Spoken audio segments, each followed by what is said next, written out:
WhatsApp guys, welcome back to Aakash fashion navy. आज मैं आपको दिखाने वाला हूँ ब्रिज, क्योंकि आपकी बहुत रिक्वेस्ट आ रही थी कि सर हमें ब्रिज देखना है, हमें एबी के बारे में बताओ, एबी के काम क्या होते हैं।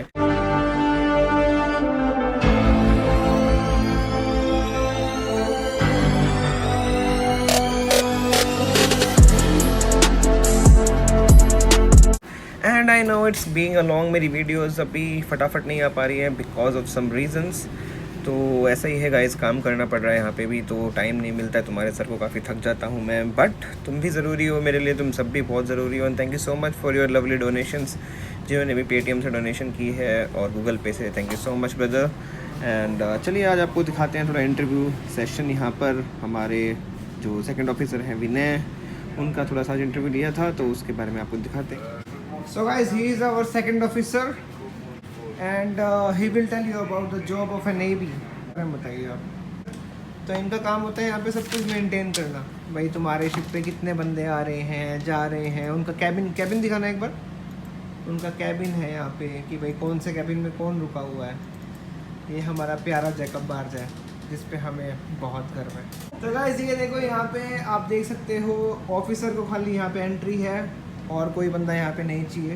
That is strictly against the policy. और ऑफिसर बनने के लिए भाई बहुत मेहनत करनी पड़ती है। ऐसा नहीं कि बस सो के उठे और अगले दिन ऑफिसर बन गए। अब ये बंदा है हमारा, ये बंदा एबी से ऑफिसर बना है, ठीक है, एबी से ऑफिसर। तो आप लोग समझ सकते हो इस बंदे का डेडिकेशन, इसकी मेहनत, इसकी हार्ड वर्क। ये देखो सारा दिन यहाँ पे अपने बेचारे आँख वगैरह जो कुछ है, और अभी इसकी सैलरी है $200 पर डे। तो अब तुम समझ लो वो इसीलिए बनाया है क्योंकि इतना काम करता है, ठीक है, ऐसे ही। तो सारा दिन कंप्यूटर में। भाई आरओ का काम क्या होता है? सेकंड ऑफिसर आरओ काम क्या रहता है आपके एक्सपीरियंस में? भाई बोल ले, तेरा वेट कर रहा हूं। हाँ, you are on camera.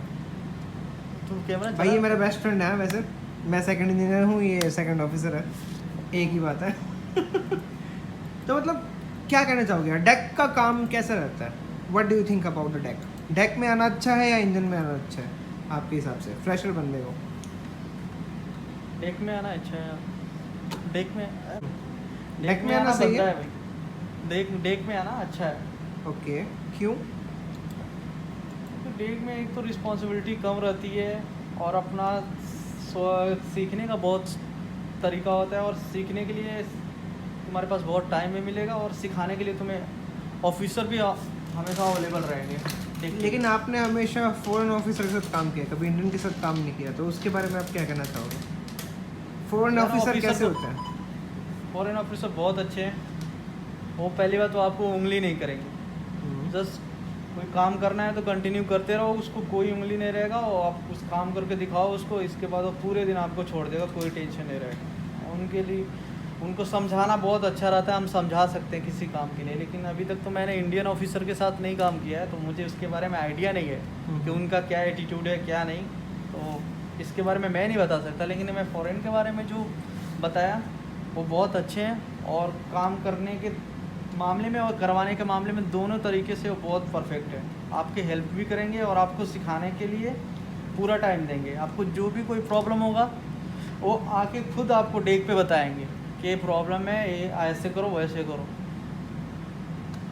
Okay, so as an AB, अगर कोई बंदा एबी में जाना चाहता है तो एबी का काम शिप पे क्या होता है except from the navigation watch? Navigation watch उसको नहीं करनी होती है बिकॉज वो लोग आप लोग करते हो, आप ऑफिसर लोग हो। नहीं, उसका क्या काम रहता है मतलब एज एन एबी? एबी में काम क्या होता है? एक तो एबी का मेन हो गया को अंडर बोसन के काम करेगा वो, ठीक है। और बोसन का काम होता है डेक मेंटेनेंस करवाना। मेन उसका काम है डेक मेंटेनेंस करवाना, और डेक पे चिपिंग, ग्राइंडिंग, क्लीनिंग, नॉर्मल जितने भी काम आते रहेंगे डेक पे, वो सारा बोसन के अंडर रहेगा। मतलब पहले उन्होंने कोर्स किया जीपी रेटिंग का, उसके बाद वो लोग ओएस में आए, उसके बाद वॉच कीपिंग निकाली, फिर एबी बने, और उसके बाद बोसन के अंडर में काम। इसके बाद वो अपने एक्सपीरियंस से बोसन जाएंगे, एज एक्सपीरियंस वो प्रमोट होंगे बोसन। वो जीएमडी एसएस वगैरह का क्या सिस्टम है? वो तो ऑफिसर लेवल का होता है।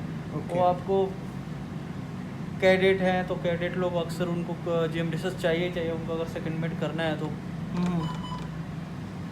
मतलब बिना GMDSS के कुछ नहीं होगा नहीं, back में? बिना GMDSS के तो कुछ नहीं। वो पहला बेसिक है GMDSS ऑफिसर रोल के लिए। ओके, तो उसके बाद GMDS कर लिया, उसके बाद उनको COC के लिए अप्लाई करना पड़ता है, राइट?